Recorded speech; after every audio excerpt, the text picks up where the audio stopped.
Tu mets un jeune dedans ou quelqu'un qui découvre le tracteur, en 30 minutes, il sait s'en servir en fait.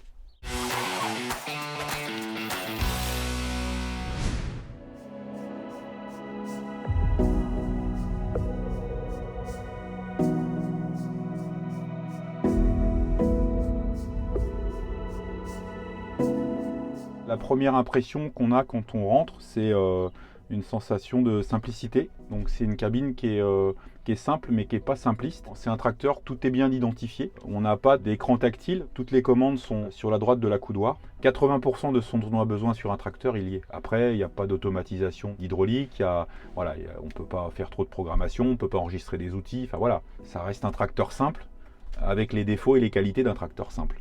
Le seul petit défaut que j'y ai trouvé dans la cabine, c'est quand tu es grand, et ben là tu vois le siège il est à fond. Et ben bon, il y a de la place, hein, mais c'est pas. Je trouve que l'écran là il est un peu petit. En fait, s'il était un petit peu plus grand, on pourrait peut-être mettre un peu plus d'informations. Il manque peut-être aussi, et ça je pense, alors, sur ces tracteurs là, c'est un radar pour avoir le pourcentage de patinage. Pour ces modèles-là, je pense que c'est important parce que tu vois, de la cabine, bah, tu sais pas en fait. La transmission à variation continue, elle est assez intuitive, puisqu'en fait, on a la molette sur laquelle on va régler la vitesse maxi. Et puis, on a une gamme rapide, une gamme lente. Donc, la gamme lente qu'on utilise notamment pour atteler les outils. Et puis, la gamme rapide, plutôt sur route. Et puis après, évidemment, la gamme intermédiaire. Donc, c'est assez pratique. Couplé avec le régulateur de vitesse, c'est plutôt très agréable à piloter. Ensuite, on peut reprendre la main avec la pédale. Et puis l'inverseur gauche avec une position parking qui est plutôt bien positionnée. Parce que quand on a la main sur le volant, on l'a tout de suite en main. Au niveau de la transmission, c'est vraiment très souple.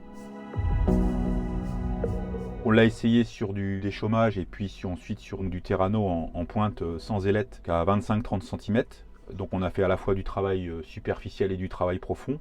En travail superficiel, ce qu'on apprécie, c'est le couple du moteur, puisqu'avec un appareil de 6 mètres en fouillant à peu près entre 5 et 7 cm, on arrive à atteindre des vitesses entre 14 et 16 à l'heure, dans des parcelles où notamment cette année on a fait un petit peu les ornières dans les passages de pulvé, donc c'est un peu cabossé.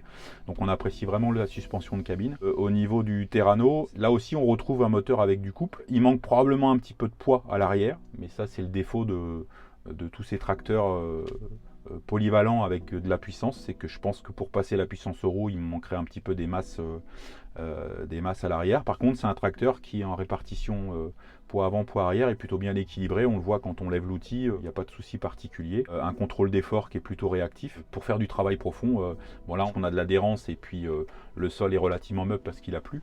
Je pense qu'en conditions plus limites, je pense que le poids du tracteur ferait défaut. En vitesse d'avancement, sur le Terrano, j'étais autour de 7 à l'heure. J'étais entre 1400 et 1600 tours à peu près. C'est le gros avantage de ces boîtes à variation continue, c'est que finalement on programme une vitesse et ensuite c'est le tracteur qui se régule tout seul. Au niveau de l'arrière, le petit défaut qu'on a, mais malheureusement c'est le défaut sur beaucoup de tracteurs de ce type, c'est qu'on a une très faible visibilité sur le piton d'attelage. Alors il y a beau avoir un petit rétroviseur, et puis après au niveau relevage, bonne capacité de relevage. Bon, le Terrano, c'est pas un outil non plus qui est hyper lourd, hein. C'est un 3,50 m. J'ai trouvé le contrôle d'effort assez réactif. Les commandes arrière, ils sont plutôt bien positionnés. C'est un tracteur qui n'est pas sous-dimensionné sur les composantes mécaniques, c'est-à-dire qu'il y a un moteur qui est l'équivalent de celui des 6R. C'est un 6 litres 8 qui a beaucoup de couple. Au niveau hydraulique, on est sur quasiment le même système hydraulique puisqu'on a une pompe entre 110 et 150 litres minute. Donc au niveau des composantes mécaniques, on est sur l'équivalent d'un 6R. La différence, elle se fait ailleurs, hein. Elle se fait sur la simplicité dans la cabine. Pour la partie transport, ce qu'on constate, alors comme toutes les boîtes à variation continue, peu de freins moteurs, donc on est obligé de solliciter les freins, à l'inverse d'une boîte mécanique. En revanche, c'est un tracteur qui a beaucoup de couple à bas régime. On peut rouler à des vitesses élevées avec des régimes faibles, y compris au travail d'ailleurs. C'est un tracteur qui est plutôt agréable à conduire avec une très bonne suspension. Donc celui-ci est équipé de la suspension de cabine. Donc la suspension est vraiment excellente sur la route, même sur des routes un petit peu cabossées. C'est un tracteur qui est assez haut, donc on a une visibilité qui est bonne. Petit bémol sur l'entretien, c'est le positionnement du filtre à air, puisqu'il est en fait tout au-dessus du moteur. Il faut grimper sur le relevage avant,